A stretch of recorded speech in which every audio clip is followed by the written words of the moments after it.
Hello everyone, how are you? I hope you're all doing excellent. We are hitting the final few items to get the FC up and running. We have multiple projects going on in sync, so if you're seeing the videos and some things seem done and not finished when you saw the video before, that's just because we're trying to keep it topical for each video. And I'm sorry if things have jumped around a little bit. Usually in between nights of filming I look at my footage and edit it so I kind of know where I am the next day, but my laptop has been in the repair shop, so thanks for sticking along with us even if it seems a bit disjointed. Now, what are we working on today? Today we're working on, as I trip all over it because I'm staring at the camera, we are working on getting the exhaust set up. Now, if you remember the burnt FC build, we made a custom exhaust. It was our first one. It didn't fit very well, mostly because I think I had the wrong downpipe with the kit, but we made it work. We had multiple iterations and we learned a lot from that. This time, we're gonna be making it quite a bit simpler. Let me show you what we're working with. Boom. Let me say that looks like an exhaust already. Absolutely.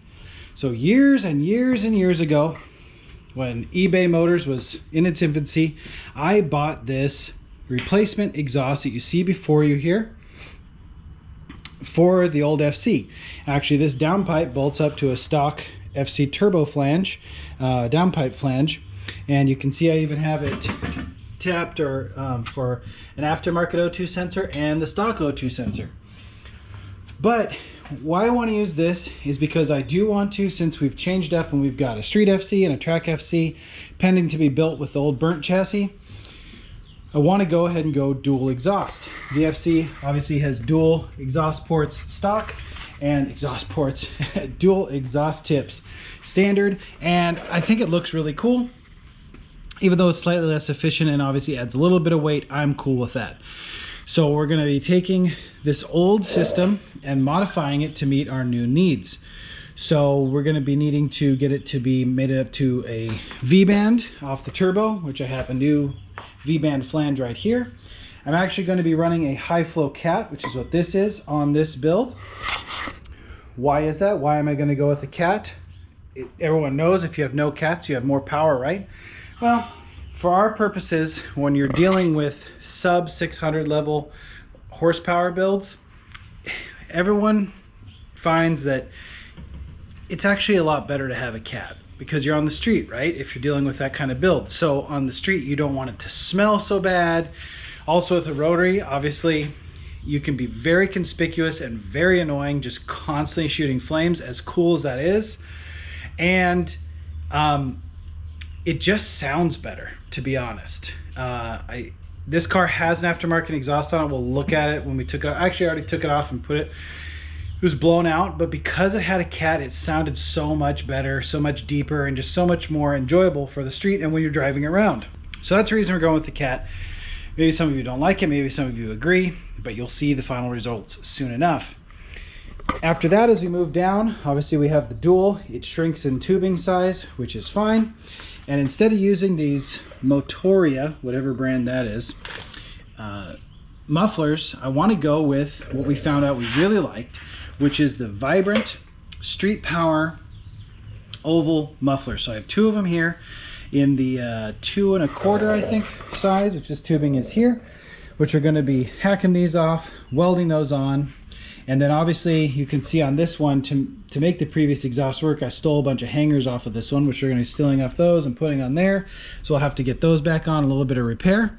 And then I'm pretty sure that we stole the mid pipe off of this setup to make the previous one. So we'll have to make a mid pipe. But up here, we do have 3-inch steel tubing. There's a little bit more over there as well, but we have bends, we have shapes, and we're going to make it work. We're actually hoping not to use this downpipe and actually just make one.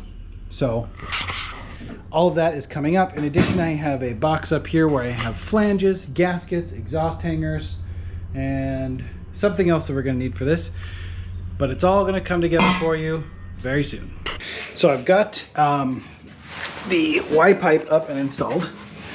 And you can see that it just fits so nicely. It uses the stock hangers perfectly. It goes all the way back over here. Obviously the muffler is missing on this side because we're going to be working with that one to try and test fit our new mufflers and get the hangers welded on.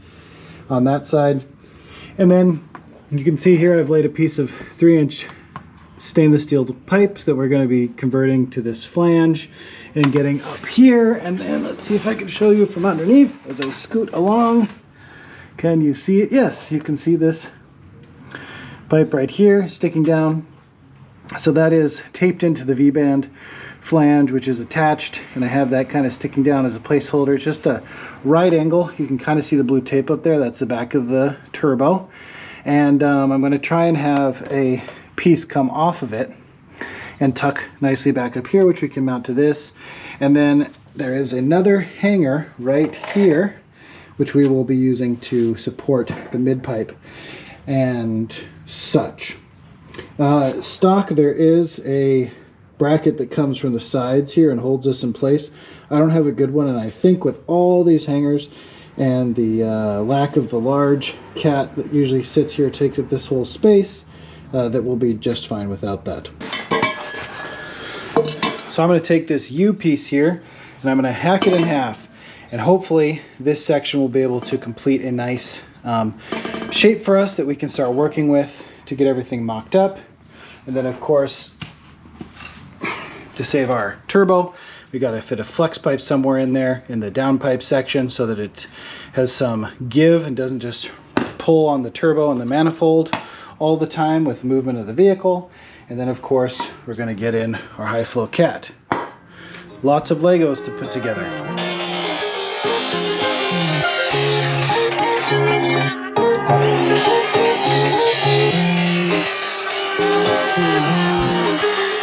Start it up. Well, we got pretty lucky because all those parts we just had left over, and it's making a really great fit. So let me squeeze under here and show you. Obviously the flex pipe wasn't left over, but anyway, nice S shape, and it's hanging down a little bit. When we get it welded in place, it'll sit up nice and tight like this, and then it's just a straight shot back there.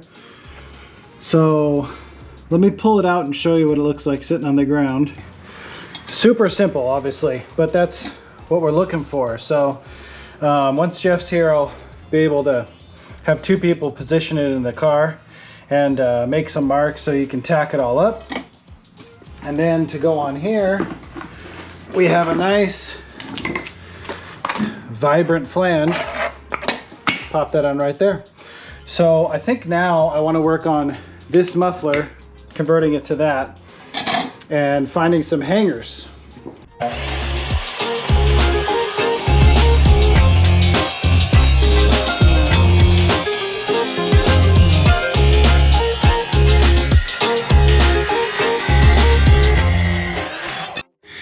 Ran into a small problem that we need to fix, which is that this piece that I cut off is the same diameter as this piece.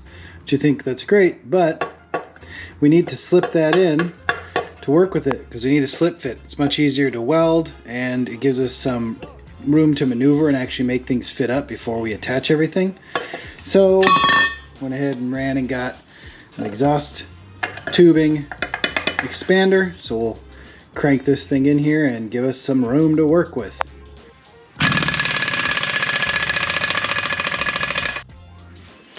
So we're back to working on the exhaust. We've been back and forth between our intercooler and radiator and all this as parts arrive and we can weld them. So we're gonna mate this up to the back of the turbo. First weld, looking beautiful. Now we're basically just gonna do the same process, fit everything else up, weld one piece at a time so Jeff can get solar flux on the inside to prevent any challenges with what's it called, oxidation or something? Yeah, so it'll get oxidized on the back because there's no argon layer protecting it, and without having to get more tools like another bottle of argon and plugs and everything, or get a dual flow regulator, which is even more money, we got solar flux type B, which does the same thing. It almost acts as like a back purge, but it doesn't, you don't need to fill up a tank of argon or anything like that. So it's a cheaper way, and it's just as effective. Cool. So we'll let this cool down for a second, and then we'll keep matching pieces up.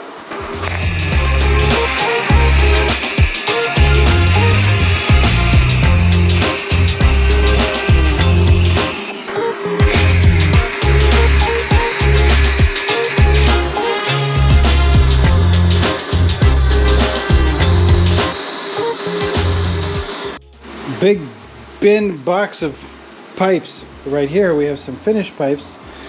Well, almost. We just need a few details on here. Jeff put together the mid pipe. Hello, dog. Right here we have the cat, mid pipe, and the down pipe. Down pipe is looking gorgeous. So we need to get these test fitted one more time so we can get the bung for the O2 sensor in the mid pipe, or excuse me, the down pipe. And then the mid pipe needs a little exhaust hanger welded on somewhere right here.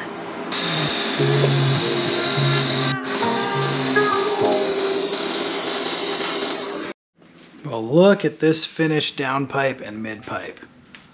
Dang, doesn't that look nice? Got our O2 bung right here.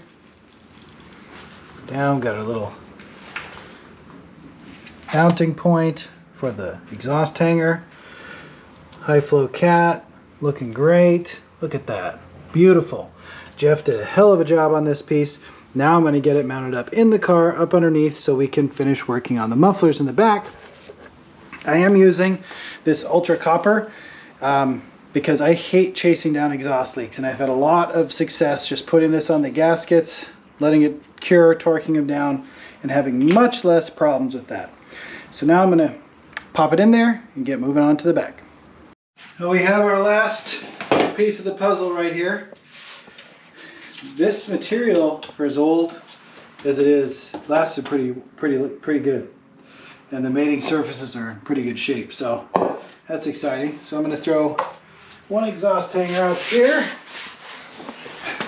because we did run into a small problem, which is the exhaust is slightly crooked, and we will fix that someday because it's going to be modifying the mid pipe just a little bit, but we're going to make this work the way it is for now, so it'll get us on the road, and everything else is really well done. Jeff did a great job welding everything, and I think that the mufflers are going to sound great. What I'm doing right now is putting this copper gasket seal.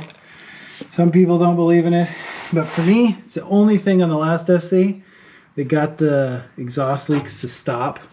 So I'm a believer. So I use it on both sides of the gasket, and I figure can't hurt anything. It's not expensive. So just gonna get this on here real quick, and then we will mount up this muffler. So as you can see, as I mentioned, it's a little bit crooked. This one sticks out kind of like this, and this one's nice and flush and actually slightly behind the bumper. But this will get us on the road, like I said, and we'll figure out a good way to fix that very soon. But all in all, the down pipe, the mid pipe, the cat is all in, the mufflers are on, and it just needs a little tweak to fit in there very nicely. But it looks great, Jeff. Excellent work. Looks like you're all comfy there with a bunch of dogs. Yep. Can't go wrong with dogs. Alright, well, the quest continues to get the FC started back on the road and making power. Please remember, check out the links in the description below. Be kind to each other out there. And when they ask you, tell them you want more. Dogs.